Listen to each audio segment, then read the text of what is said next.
Good morning, good evening, namaste, hola, bonjour, and maraban. This is Namya, Joshi, your host for the day. Welcome to episode 41 of the podcast Each One, Teach 10, An Amazing World of STEM. An inspiring venture we will be discussing that STEM is part of every day for every kid. We all will learn together how to build a STEM culture. As you all know, leaders are, by definition, change makers. When you are called to lead, you are called to advance, move forward, and improve the situation. Today, we have with us a young change maker, Aarav Garg, a 16-year-old innovator, entrepreneur, and TEDx speaker. He has been into technology since a very young age and has built many robots and other projects. His work has been published in various international magazines and media houses. And also, he's the founder and CEO of Nuttiez.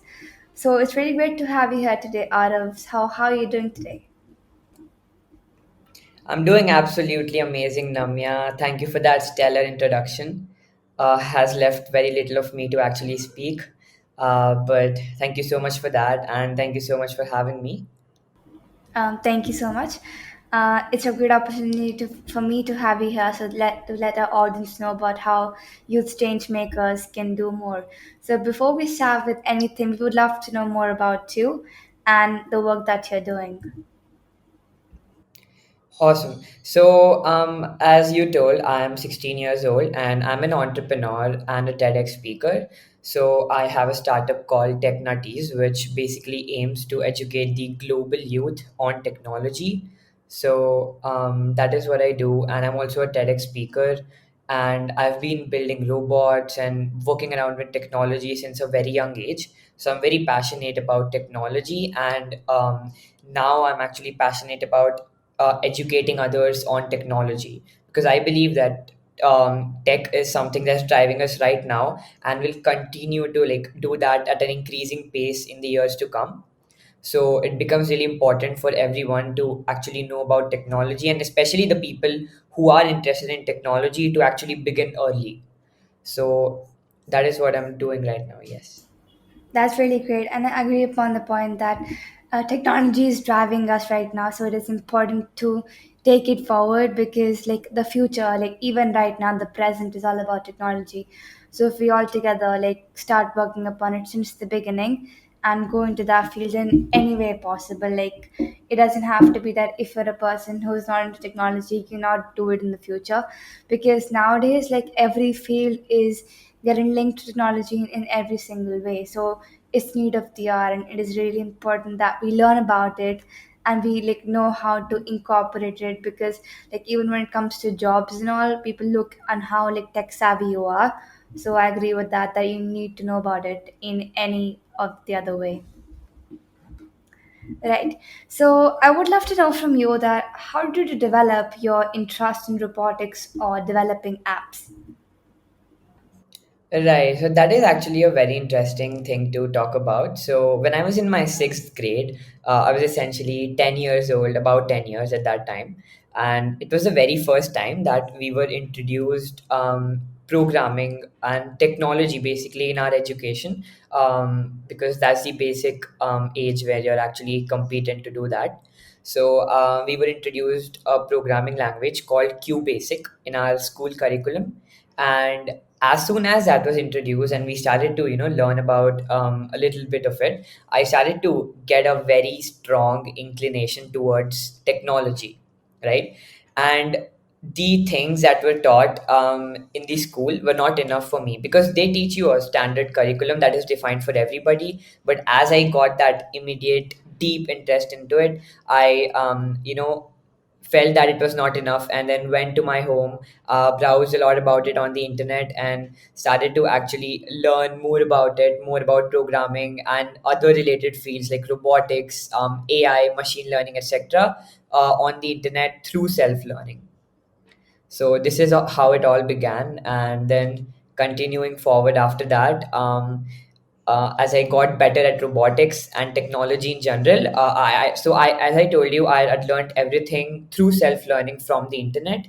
So as I had learned everything through self-learning from the internet, um, what happened is that I thought that, why not give back all of this to the community from where I have learned it. So in that direction, I actually opened up this YouTube channel called Technuttiez, where I started posting out videos of, various tutorials on building robots and other things like that. And then we eventually expanded it and, are doing still the same thing, educating the youth, and but in a better way. That's really inspiring that everything starts like from an inclination. Like for you, it was in sixth grade when you learned about basically what basic coding is, and then you started getting inclined to it, understanding every part of robotics and developing apps and coding and every other thing.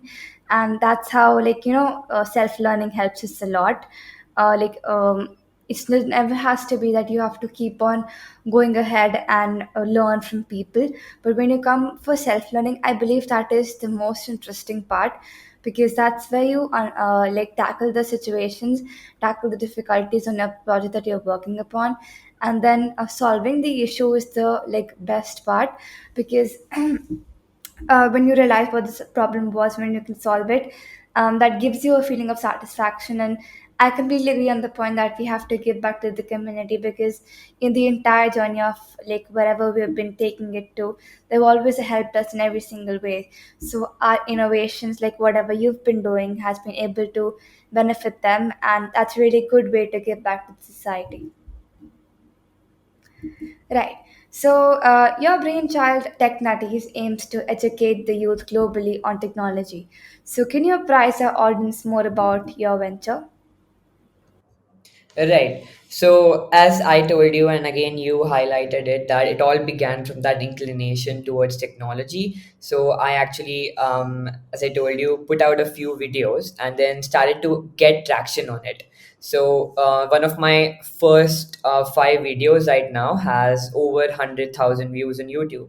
So the content that I put out, which was basically tutorials of building robots and other projects, started to get an immediate traction on the internet, and that's what actually motivated me to keep going. And it showed me that people are really interested in technology and learning about technology, and the type of content that I'm putting out and the way in which I'm putting it out is really helping them, which means I should continue doing that as it will help more and more number of people, right?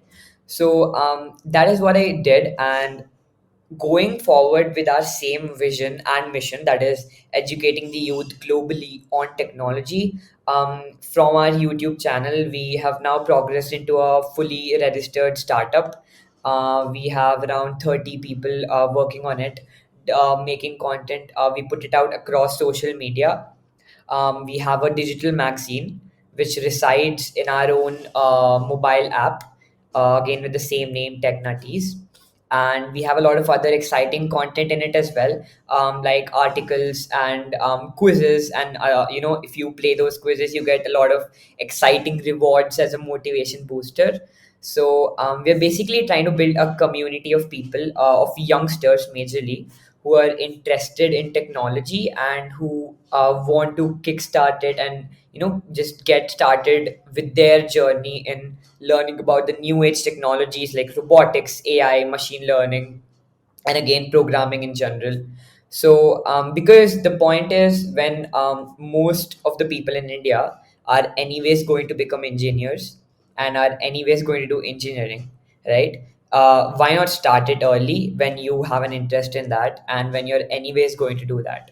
So if you start it early, it gives you a kickstart and a head start in that field, which will obviously give you a very high advantage over the others, working with you or competing with you in that same field. So that is what we're trying to do, educating the youth specifically at a very young age, so that they get that head start when they're actually working out in a real world environment or competing with their peers in the future. And again, people are really interested in technology, but they're not.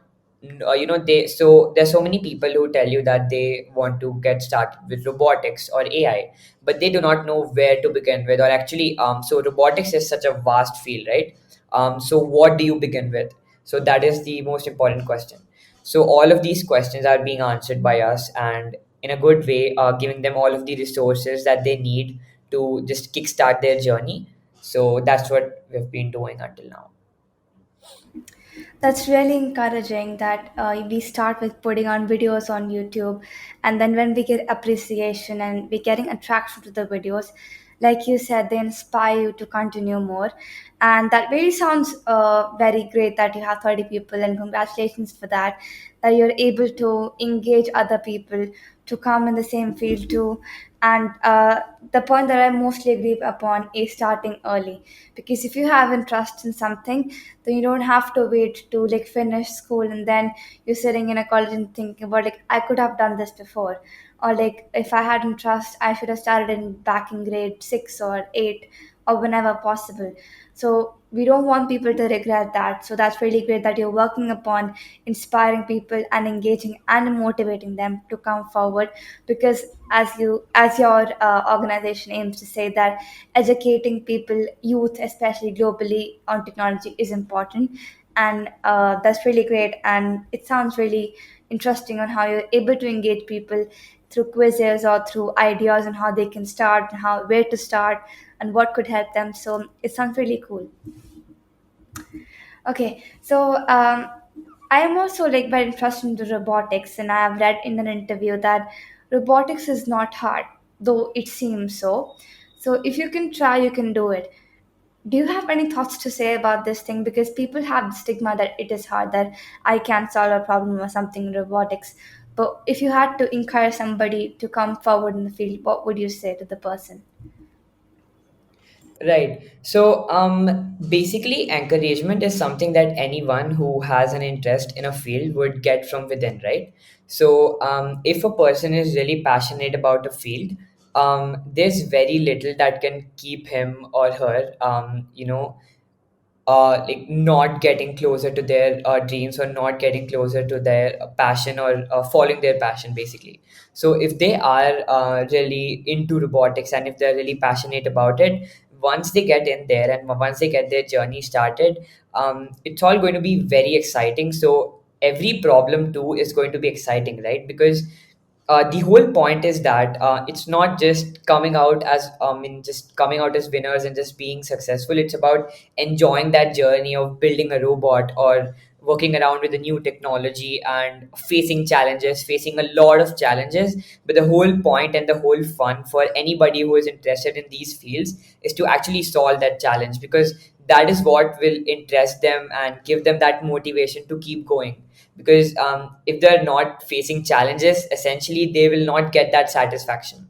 So facing those challenges and then coming out as winners from those challenges is what is the ultimate satisfaction, and that is the actual process that passionate people in any field would love to really enjoy.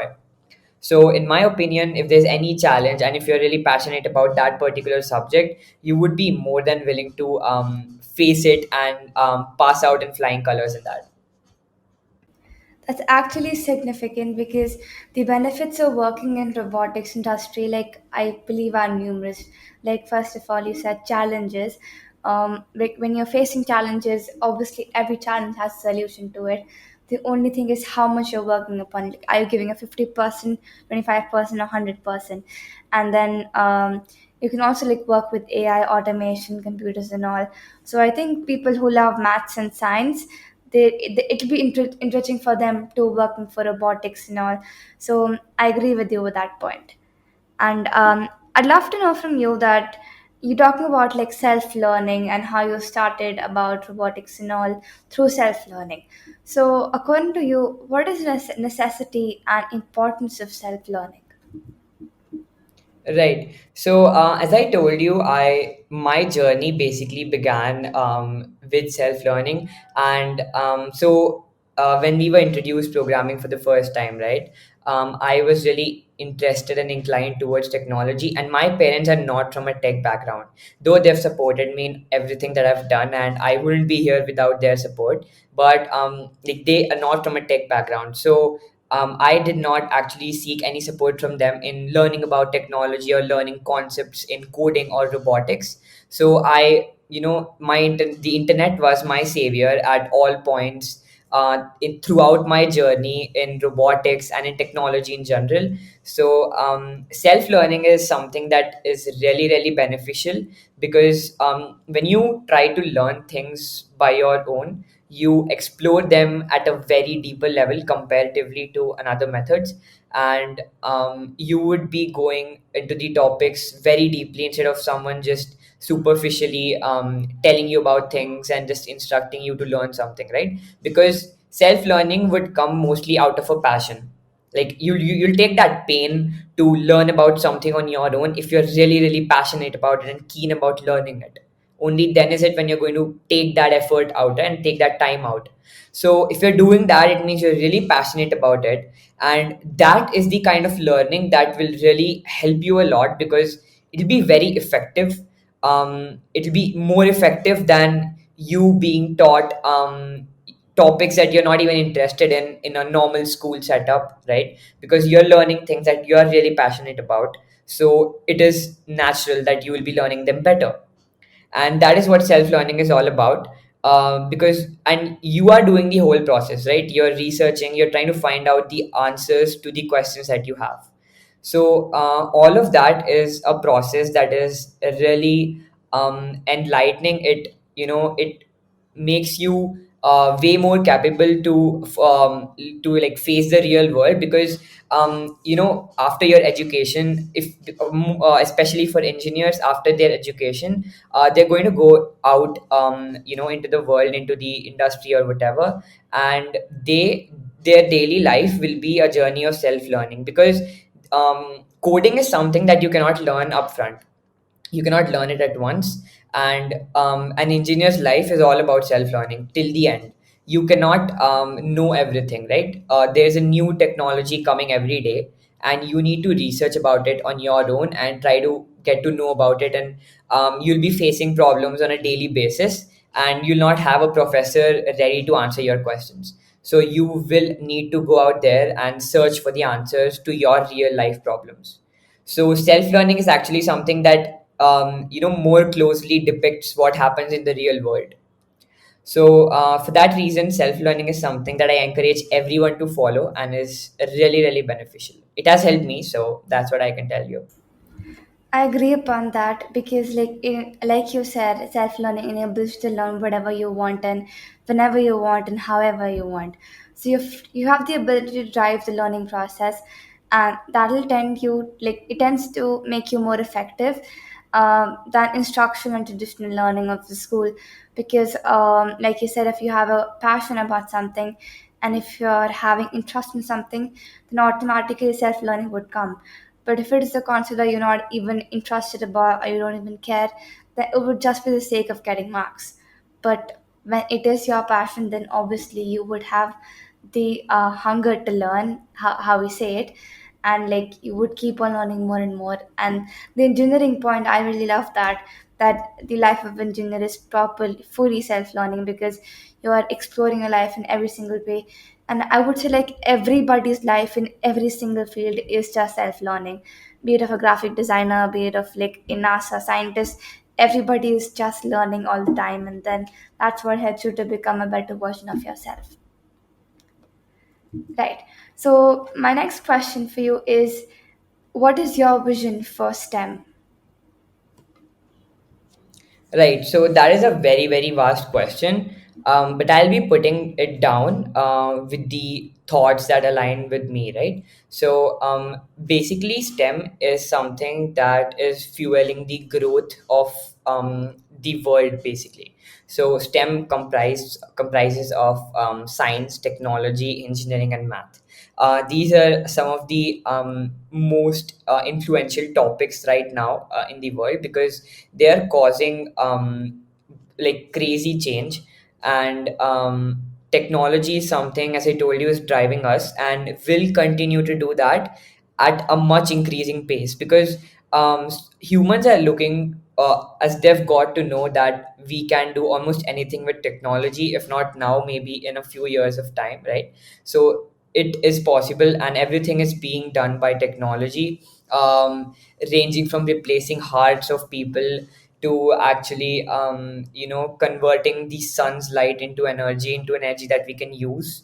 So there's almost every kind of thing being done, and we as humans want to make our life easier as much as possible. So there is no point of time where the growth in technology is going to get stagnant or even slower, because the more we get the hang of it, the more we would want to try our hands in technology and just keep inventing new and new things to make our life even more easier, right? So at a point, we would be building robots to build robots so that we do not even have to think about building other robots. So that's the level of ease that humans need in their life, or want in their life. So because of that, I think STEM is something that is almost going to be learned by majority of the people, and are is being learned by the majority of the people. Maximum people are doing engineering in India especially, and that is the reality, because that has the major number of opportunities, as again everything that's being made, right? It's not just software, but it's every single thing, whether that be a simple mobile phone that's kept on my desk, or the desk itself. Everything is being involved, everything is involving technology in it. So, right from the process of ideating or designing it to the process of delivering it or shipping it to your house, technology is being involved in it, which means that it is creating immense number of opportunities for people in the field, right? So, for that reason, I think that it is going to be a field that will dominate us almost forever until we find something even better. I don't know if that's even possible, but then it's going to be dominating us for quite some time. And for the future of it, it's going to be very good. There's so for the positive side, right? As there are a lot of inventions being made in healthcare, which is actually saving the lives of so many people right now. So there are so many things like that which are actually benefiting us at a very large scale and in a very, very positive way, and that will continue to happen. And obviously STEM, the growth of it will even lead to adverse effects like pollution, or majorly negative effects to the environment or to the social lives of people. Things like mobile phones are really useful if used productively, but then they again are a social distraction. And yes, so everything has its boon or pain, but in the long run it's going to stick there, and it's going to play a very long game in our lives. That's actually stimulating here, because I do believe that STEM is important because it teaches critical thinking skills, and it instills a passion for more innovation and engagement for everybody. And beyond the benefit of like learning science, technology, engineering, and maths, I believe that STEM assists in problem solving as well. Like, and it helps you to explore more. Like you said, it is fueling the growth of the world, and that's how people are exploring more in the learning field and in healthcare, like you mentioned. And again, it is going to be the most dominating field forever. If there's something else that would come, we never know, but for now it is. So we must keep on sustaining for that and must have a goal so that all of us can work for the betterment of society through technology. So I have an extra question, like a kind of surprise question for you. Um, which is your favorite sport? So it's football. Oh, that's great. May I know why? Like, what do you love about that sport? So my favorite sports at any point of time are basically the ones which I play, right? So I play a lot of snooker nowadays. So even that is one of my favorite sports right now. So because I do not, and that is one of my characteristics, that I do not get an interest in a sport that I do not play or cannot play. So if I play a sport and actually try it out, only then is it when I actually develop an interest in it. So for the most part of my life, I've played football and I really love playing it, and that is the only reason I actually love it. Yeah. That's great. It's similar for me as well. I just love playing basketball all the time, and that's why I just love playing it all the time. Okay, so for our audience watching us live, we would love to know where we can find you online and a message from you for the audience. Sure. So I pretty much have all the social media accounts that exist, but I'm very active on LinkedIn. So you can just search up my name on LinkedIn, and you'll probably get my profile. And apart from that, we also have our website for our organization for TechNuttiez, where you can get to know everything about our organization, and you can also download our mobile app to actually kickstart your own journey in the field of technology. And then apart from that, coming to the advice, the only advice that I give to anybody in whatsoever field they might be in, it is that follow your passion and start doing it right now, because we live in an era where everybody can do everything right now. So if you're interested in technology and you're in your eighth grade and you know that you're interested in technology right now, then why not follow it right now? Because it's not that you cannot code at the age in your eighth grade, right? You very much can. I started it when I was in fifth grade or in sixth grade, so it's pretty much possible. It's just that you need to take the effort out to just try to self learn things and do the research on your own. Internet is such a useful resource where for anything, whether that is dancing or cooking or singing or coding, whatever it is, there are comprehensive tutorials, and the best part is that most of it is completely available free of cost, right? So in my entire journey of technology and learning technology, I have not spent a single buck, not even a single rupee on any paid course. So I've completely done it through YouTube, right? So YouTube is such a useful resource. You can make use of that and start your passion and start following your interest right away, because we live in a very fast moving world, and the better you get in something at a very early age or at a faster pace than others, it'll give you a definite head start and an advantage over the others in the same field.